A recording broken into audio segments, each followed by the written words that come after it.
thank y'all both for the time. How's it going today?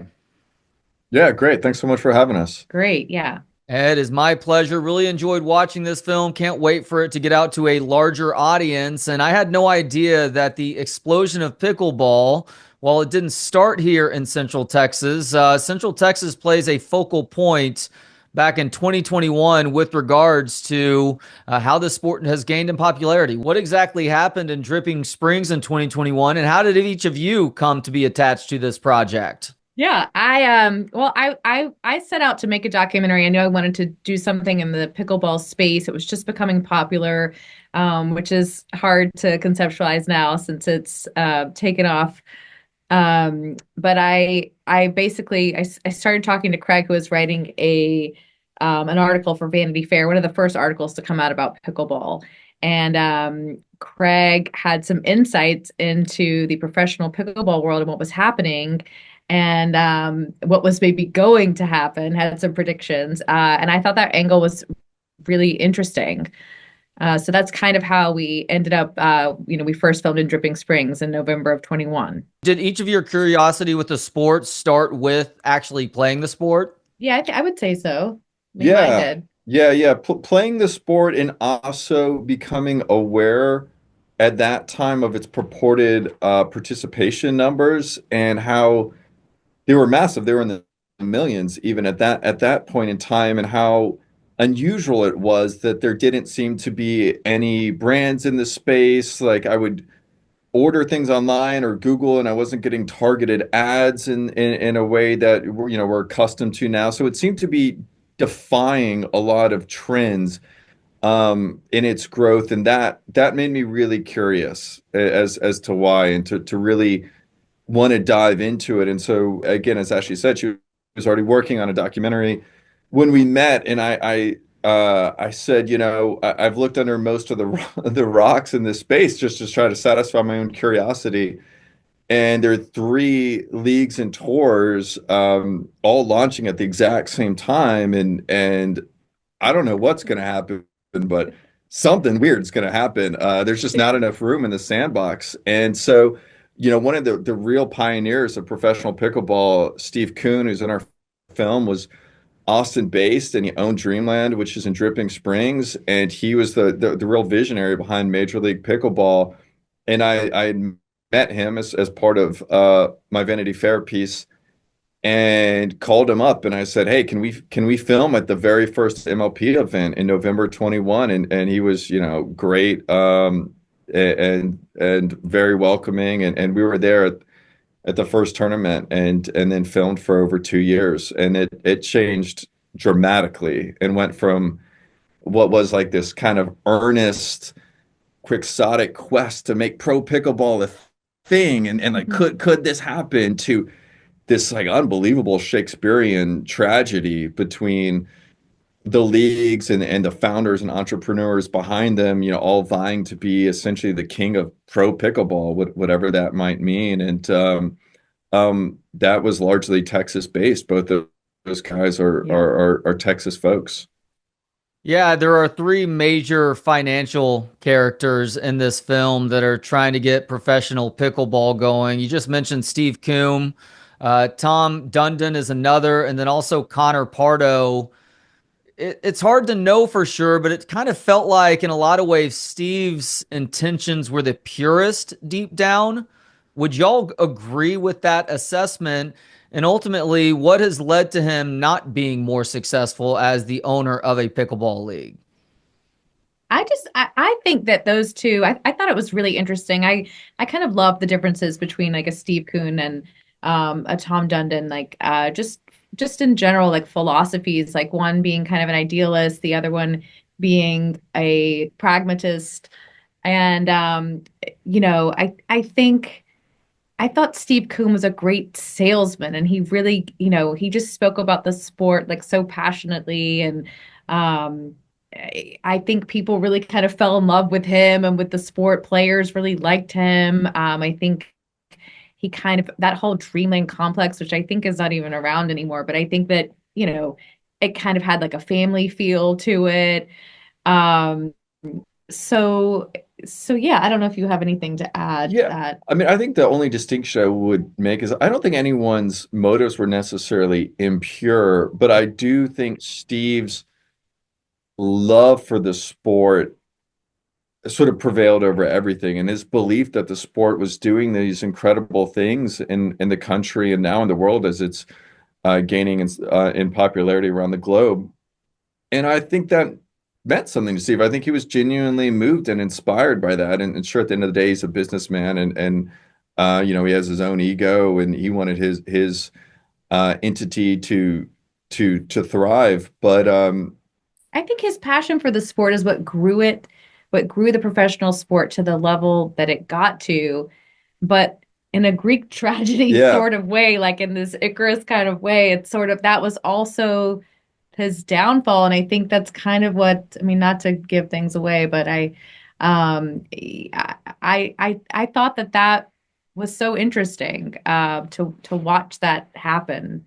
Um, yeah, it's not the outcome I think that maybe we thought that there was going to be, but it was we were really just there to be a fly on the wall and just kind of watch things unfold. Because something was always happening in the sport. Everything it changed so fast. We had like whiplash from, one day there was a merger, one day there wasn't, and that sort of stuff went on like consistently for a 2 year yeah. period. It was a very, very emotional 2 years. And, you know, we were telling a story that was unfolding in real time. So just as we got to a point where like, okay, we think this is going to happen this way. And so let's film accordingly. You know, forces beyond our control would take everything in a different direction. And there was a lot to keep up with. But it was a remarkable thing to witness firsthand. And because we were filming in real time, whatever happens with pro pickleball, Trey, and we obviously don't know what's going to happen. Um, this story can't be told again. Like we really were there for chapter one. And again, like what happens from here, who knows? But it was pretty cool, even if dramatic and maybe traumatic at times, as Ashley, referenced from trying to make a cohesive film in this, changing, evolving world. But, when we started filming, Major League Pickleball teams were valued at $100,000. 2 years later, they were valued at $10 million. We filmed during that time. We sort of we captured this stage where we showed up to Dripping Springs in 2021, and people were so appreciative. Not that we're there to do them any favors, but like that we were like shedding a light and kind of validating them and pickleball, that which they were trying to convince everyone was real. This is a real thing. This is a real sport. These are real athletes. And make no mistake, they are real athletes. And they were so welcoming to that, and like they kind of felt like they were the butt of the joke. And then two Yeah. years later, they're millionaires, and they go from being kind of the butt of the joke to the cool kids in class. Like, I mean, once there were always kind of billionaires in the sport, and then there were celebrities, yeah, and LeBron James bought a team, and Tom Brady, and Eva Longoria, Kate Upton, like uh, Naomi Osaka. I mean, just like a it's slew of celebrities were buying teams.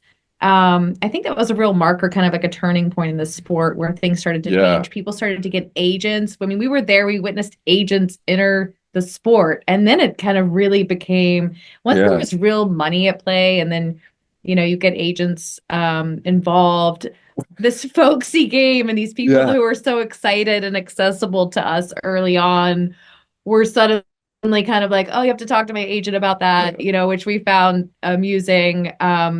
But it just had this meteoric spike. yeah. We Uh, we were incredibly lucky from day one on the whole with access, including in rooms, and at times was like, I can't believe they're letting us film this, but great. Uh, other than a period in time when I still think the most meaningful day in the history of pickleball was a day it was announced that LeBron James was investing in Major League Pickleball. I heard from people Yeah. across the globe that day. People from the UAE, people from Sweden, yeah. people from India reached out to me because they knew I was involved in the sport. Like that registered on an international scale, and it was hugely validating. And then LeBron's production company blocked us blocked us out of filming for a while. But Oh, is we that right? yeah, This was a very interesting kind of moment in yeah. time for us where um I sort of I begged the league not to do it. I was just like, I think they wanted exclusive, right? LeBron's team wanted exclusive sort of media coverage involving, just anything, kind of to really control that narrative and be the only ones having access to that space. But we had already been filming for so long at that point. So, I was just like, okay, well, we only have like a few more months to go. Like, I don't think this is going to affect us so badly. We had to get agencies involved. We had to like I had to call this guy in Stockholm to get this person on the phone. Like it was this like bargaining to Well, get back in, and then we thankfully were let back in the room and in time to and yeah. tell like a pretty complete story. Again, even though Yeah. we don't know where this is going, there is conveniently like a sense of closure or finality to at least maybe chapter one, Yeah. inning one, that we got to chronicle. Well, I was laughing. oftentimes in the history of sports leagues, the most interesting moments are the efforts to actually get the thing going, you know? So I'm completely with you on that. The story is far from done, but the narrative y'all were able to tell was really cool. You talked about LeBron, the others investing in pickleball leagues. That is far and away the best publicity that pro pickleball has gotten. How many of the LeBrons and Tom Brady's and others still have an ownership stake in a team for a professional pickleball league? A lot. I mean, I talked I don't to think that's maybe, changed. yeah, I think they still have their shares. It's like I talked to Kevin Love a little over a year ago and he had his still Yeah. like, KD, like I mean, it's Naomi Osaka, it's Kyrgios, like it's unbelievable. It's a laundry list of who's who as far as athletes and I think Mark entertainers. Cuban, And Michael yeah, Phelps. Larry Fitzgerald, who appears in our Yeah. film, and it loves playing. And some of these guys love pickleball, and some, it's a different kind of investment. But it that engagement is really unbelievable, and it's pretty special and pretty rare, I believe, that sort of tier, if you will, the Leonardo DiCaprios and LeBrons, and that this is a sport that has captured the imagination, the attention of not only these, this ultra rarefied air, but has been a huge force in communities that couldn't be more different in this country, and I think that is really special, and I think Steve Coon was and is right to identify that this is a different sort of meaningful activity or sport or hobby or opportunity that improves lives, and that is a cool thing about pickleball. Yeah, and Ashley, I loved y'all pointing out that there's just so many different types of people who can enjoy pickleball. That's kind of at the foundation of how the sport even came to be to begin with, too, correct? Yeah, I loved that about it. I don't know, we're both from Georgia originally. We both, I live in LA, Craig lives in New York. Um, I think for us, I was just like, I don't know. I'm like, I love that there are so many different types of people playing this sport. And I feel like, Craig mentioned at one time, he's like, this is a sport I can play with my mom. Like when I go home, he's like, we can play something together finally. Um, and yeah, so I think that was definitely, I think that's a beautiful thing about the sport. Speaking of moments where you're like, you really want to be doing this on camera, but hey, where cameras are rolling, so be it. Paris Todd and her family are some fascinating characters.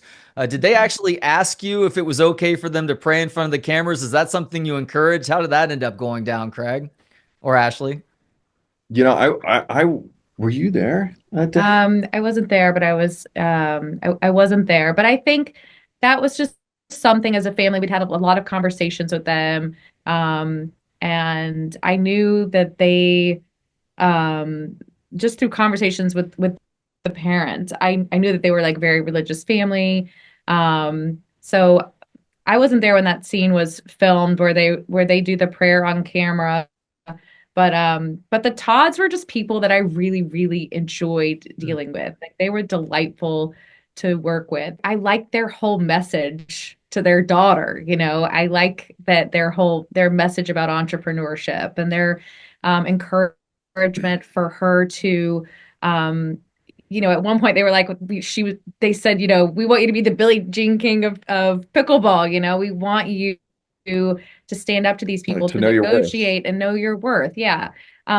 So, what I don't know, like whether you're religious or not, I thought that their messaging to her was I don't know, I was just impressed by it, and I liked them as a family, and I thought that they were, as filmmakers, I think it's very enjoyable and nice to work with people who make themselves accessible, who aren't afraid to be themselves on camera, who aren't afraid to be vulnerable. So I loved filming with Paris and her parents. Yeah, I think we were able to catch people pretty authentically, which was nice. Some of these people, especially by the time we were done, had started to have some media training, and we were certainly never out to get anyone. We were never trying to trick anyone. We were never trying to No, no. manipulate anyone in our film. I believe we were very disciplined and committed to that. But No, it was yeah, more curiosity because praying on camera, like you were very consciously doing that. I was just curious at how that came to be. More an interesting moment that you're allowing yeah. Well, I your think privacy to Yeah. be shown in front of the cameras, you know? I think that her parents have some kind of YouTube or some kind of channel where they I think they are very publicly like, like evangelical, yeah, yeah.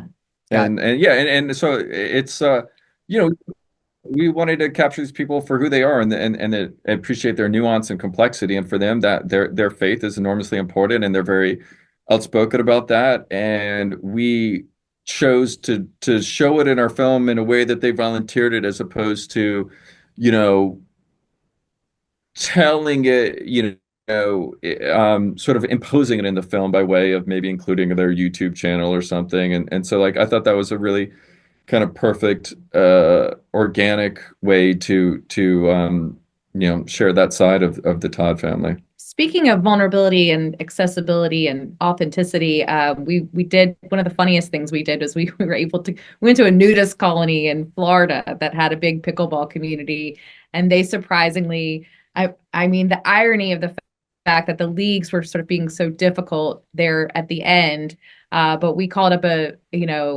nudist colony in Florida, pickleball. Cypress Cove. Yeah. And they were just like, oh yeah, come on in, bring your cameras, bring your crew. Like they could have been more friendly. Yeah. Ashley, to borrow an idea from Seinfeld, though, that naked pickleball is probably bad naked, correct? I mean, I just couldn't believe that they let us in. I thought it was so cool. It was definitely interesting to watch. And I think they made an announcement. They were like, anybody who does not want to be on camera, leave the courts now. And I would say like 25% of people walked off, but I think the That that's majority of people that's surprising. I would stayed. assume that it would be down in like the 5 to 10% range. Okay. Yeah, it was. I mean, there were a handful of people who walked off, but I would say, the majority stayed and offered, to do interviews with us. So Yeah, that was one of our yeah. only detours from the pro circuit. But we figured if we were gonna film with any rec players, might as well pick a fun community, and that and they were great, and we really, I think we talk a lot about themes and stuff that sounds maybe inherently academic or heavy or whatnot, but like we wanted to be fun. Like pickleball is fun, and we wanted to honor the spirit of that. And Yeah, we wanted to lean into the quirkiness of it. It like is different from tennis. It's different from other professional sports. And I think, there was this interesting thing where the pro leagues, I think, they're trying to maybe market it maybe as a tennis or something. And I just always felt like I was like, oh, I think you should lean into the quirkiness of this, because it's unlike any other sport in that way. And yeah, I think yeah, that's what gives it its large appeal. yeah. And there's a Yeah, lot of humor and a lot of heart, we hope, in the film, because it's a fun world with fun characters, and um we really wanted it to make an entertaining kind of fun film. Yeah, about. not to The, diminish the athleticism of the sport, because at its highest level, it is an incredible thing to watch. But it's almost like the most physically active of all bar sports, too. Correct? yeah, yeah, I think so. Like, I mean, you can, as you know, we have a couple elite pros explain in our film. Like, you can probably still play at a high level after a couple drinks, maybe a little bit of a buzz, but it is a more cerebral sport at the highest level than people realize, and it is absolutely physically taxing. And, you know, Ryan Sherry, you know, might be a bit anomalous in his physique or body type, but as an elite singles player, but it is yeah, these athletes are, I mean, they're incredible, and their schedule is still, as the sport grows, and before they have some of the luxuries available in other more established legacy sports, like it's a grind. Like they're putting their bodies through a whole lot. One of the biggest things, or like that sort of surprised me when I started really watching the program and getting to know some of these people, is that the pros actually play the game so much differently than like people who are playing it just recreationally. I really do think, to Craig's point, it is kind of more cerebral. It does feel more like a chess game. You know, there is some different, just the strategy is different. And I that was something that was surprising to me. I really like the way that the pros play the game. I feel like I learned a lot. I hopefully maybe absorbed through osmosis, just through, you know, being a spectator and being in the edit room for so long, watching pro pickleball. I think it might have helped me improve my game. But they definitely play, I think, a different version of pickleball that you would see, you know, just recreationally. Yeah, the ball is moving at a different velocity that would probably cause some problems for your mid-50 suburbanite playing the sport. Yeah. Yeah. Like my husband says, you know, we used to play together when I first started. We had a group. We were like four couples that played together, and he had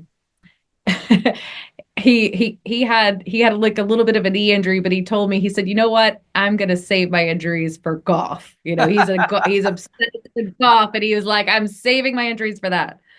I'm glad you mentioned that actually, because I play a niche sport myself with beach volleyball, and I know others who would, you know, keep themselves in decent shape at various ages, but I know some PTs as a result of this world too. And I've heard from a couple of different PTs that pickleball has been great for business. Oh yeah, they're thrilled. Yeah. Yeah. Yeah. And it's funny. So the rise and fall of beach volleyball was sort of a cautionary tale that I think a lot of people in pickleball pointed to and tried to learn from. And Sleeves, our narrator, was, you know, an unbelievable character, and so smart and so articulate and has this insane knowledge of pickleball, especially for a guy, for anyone, let alone a guy who lives in a yurt in New Mexico off the grid. I was a very competitive beach volleyball player, so I think a lot of his, you know, really astute Like, perspective yeah, on the his game wisdom. comes from seeing the Yeah. rise and fall of beach volleyball. We called him our ghost of Christmas future because he was like, "Oh, I've Been I've down seen this, I've this seen, I trajectory watched this before." movie once before. Yeah, Yeah. yeah. Got a little bit of a Santa Claus quality. Did y'all mention that in the film? If so, I apologize. I missed that. But that is a cautionary tale, starting with not letting volleyball people or maybe pickleball people make too many business decisions relating to the sport. Because at the end of the day, they care more about the sport than the bottom line. Getting back to the pragmatism that you talked about earlier, Ashley, with Tom Dundon. Right. Yeah, I mean, Tom is just an incredibly smart guy. Um, you know, a seasoned sports investor, obviously with the Hurricanes and Top Golf, and yeah, he's just a smart operator, and so it's been incredible to see what he's done since taking over the reins of the PPA. Do each of you, and Ashley, will start with you on this one. Do you each of you think that pro pickleball is viable in the long term? Because it is still something that's trying to get its footing, and despite a lot of money being thrown at it, it hasn't exactly taken off yet. I do think so because I think and I've heard other investors and people talk about this, but I think um I think when people watch sports, what they're looking for is they want to watch like the best person in the world, like the best people competing at something.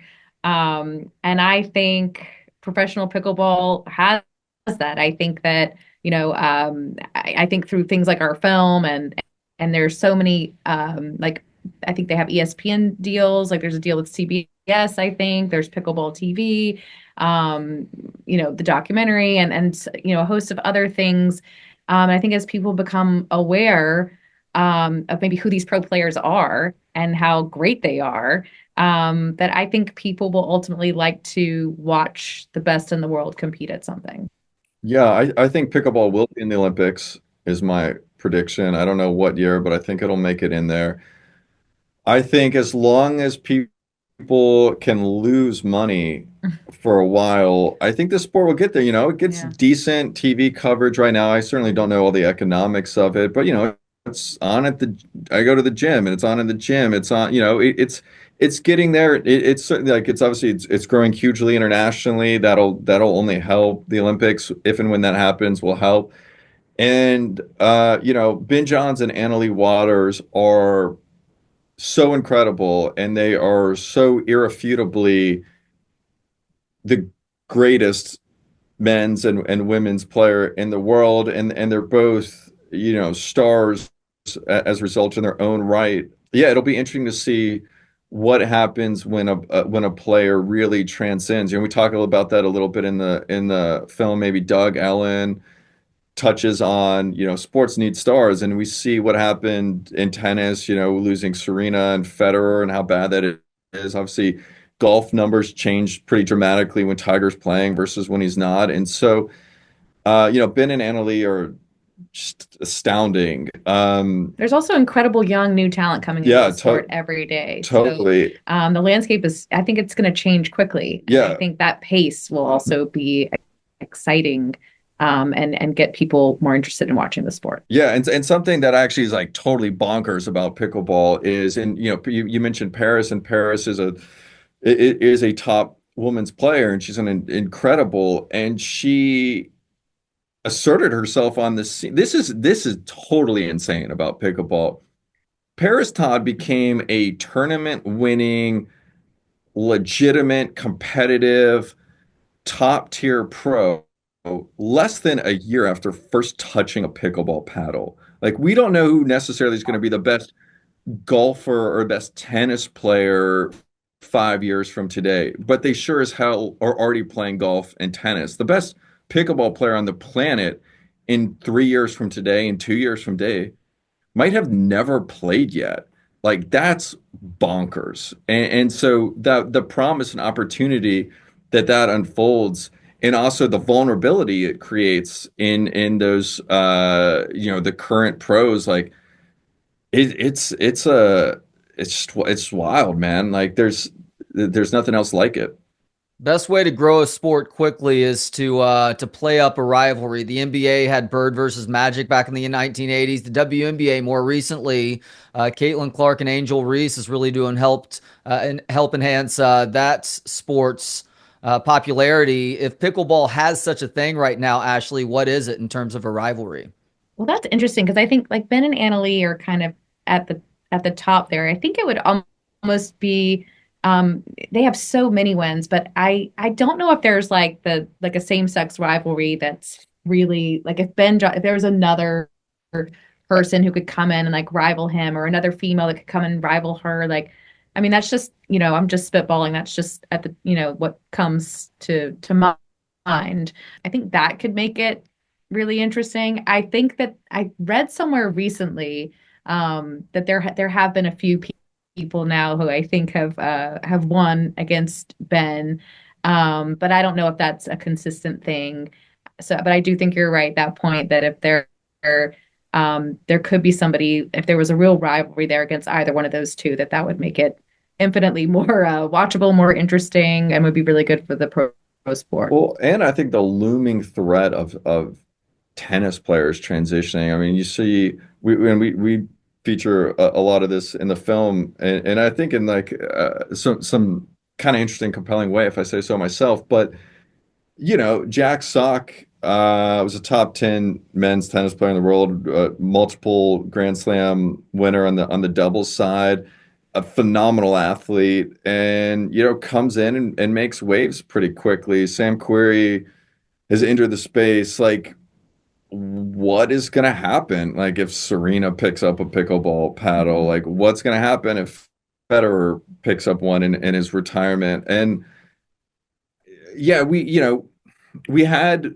been in Tyson a few years ago, and that rivalry probably, if it ever existed, probably isn't as severe anymore. But you're right, like that contrast, like that Palmer Nicholas, especially when it's such different personality types, is so key. The Messi Ronaldo, and we don't really have that because of Ben and Annalise dominance, and they are so dominant. I mean, as dominant as I've ever seen any individuals in an individual sport.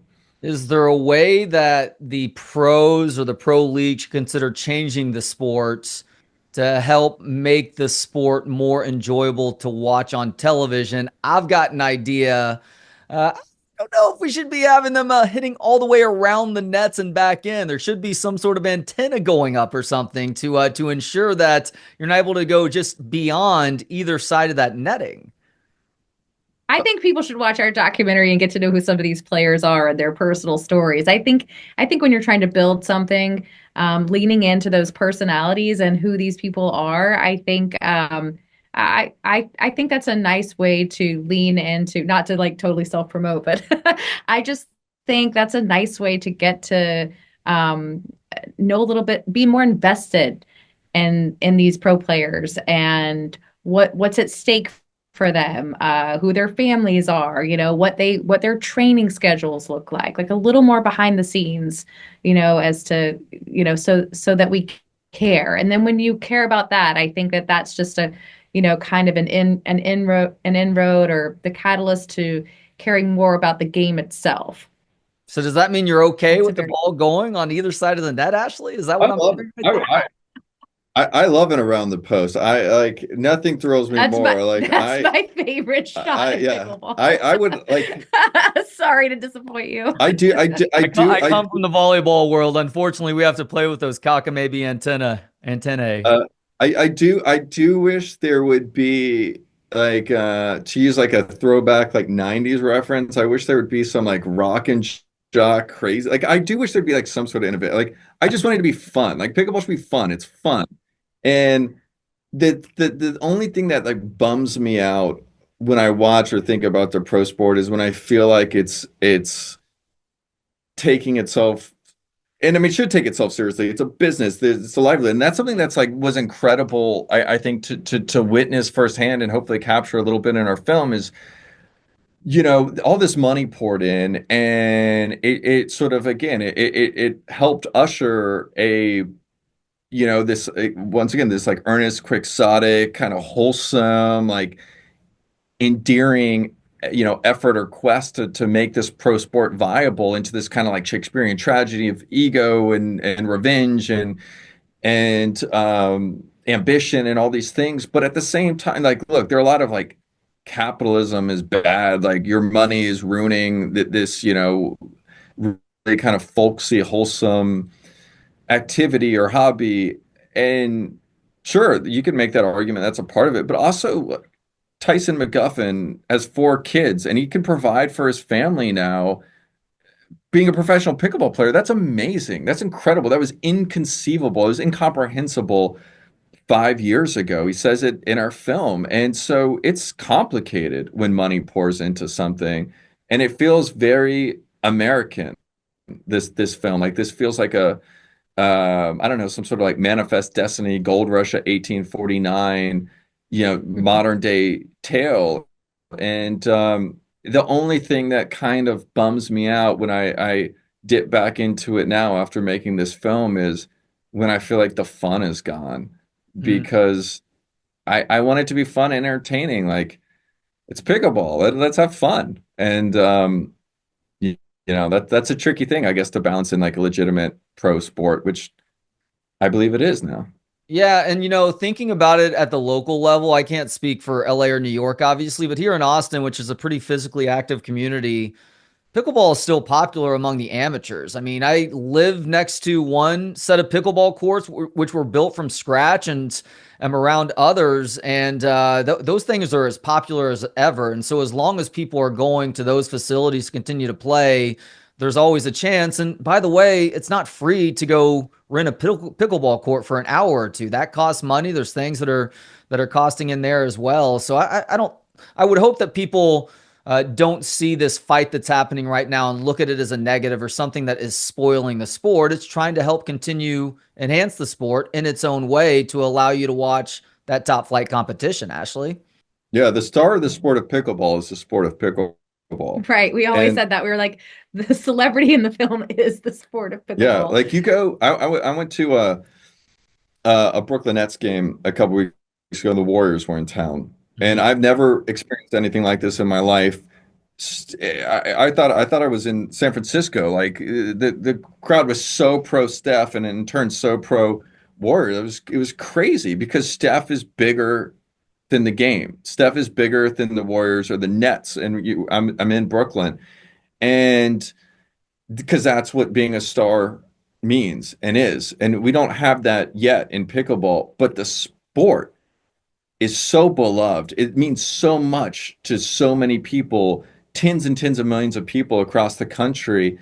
And I think, as Ashley said, if you like pickleball and you want to watch pickleball, you want to watch the people who are the best at it. And playground pickleball is very different from pro pickleball. And I think, yeah, I think it'll work. I think it'll figure out. But hey, I'll tell you what, whether in 10 years from now, these teams that we saw go from 100 grand to 10 million are worth $50 million, or if this is all busted dramatically and we look back and we laugh at the time when pro pickleball was a thing, whatever happens or will happen, will happen. But this moment in time, this first chapter of the sport, the pro sport finding its footing, that's over. And you know, we got to tell that story, and we were very lucky to do so.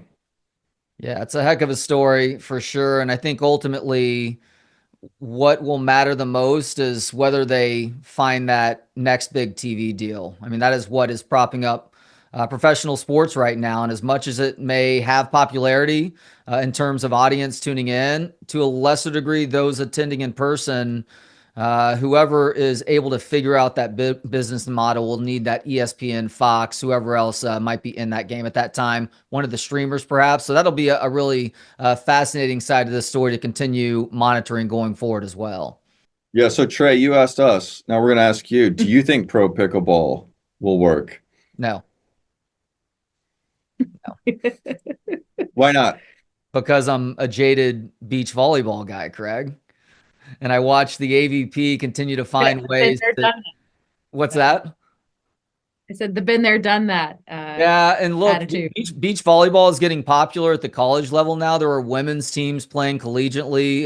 Where I am in Austin, the Texas Longhorns have a really good beach volleyball team this year. So you know, it's maybe taking that Olympic sport route, but then again, volleyball is having a moment on its own. Indoor volleyball is doing much better than ever before, and you now see a professional league popping up there as well. So maybe Yeah, I'll I mean, just talk myself into professional pickleball happening, Craig. Thank you. There you go. yeah, volleyball is doing incredibly well, which no one's really talking about right now, but it's, yeah, really having a moment. Y'all, thank you so much for the time today. I'm so happy to get to help spread the word on this film coming out and people's ability to watch it here coming up pretty soon. So thank you so much for the time today. Congratulations on this and best of luck in that next endeavor. Thank you so so much. Really much. appreciate it, Trey. Yeah.